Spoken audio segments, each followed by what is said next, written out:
AC monitor no signal problem fixed. Turning on your AC monitor and seeing no signal is frustrating, but don't assume the monitor is broken. Most people get this wrong, and the fix is often simple. First, check the cable connection between your monitor and computer.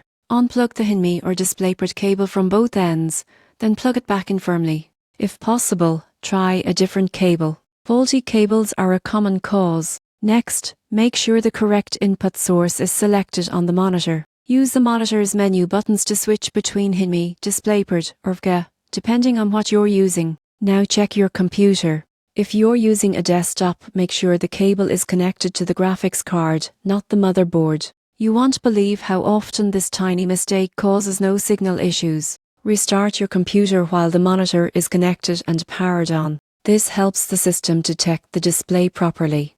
If the screen still shows no signal, test the monitor with another device like a laptop or game console. This helps confirm whether the issue is with the monitor or the computer. The surprising truth is that most AC no signal problems are caused by input or cable issues, not hardware failure. Now you know how to fix the AC monitor no signal problem step by step.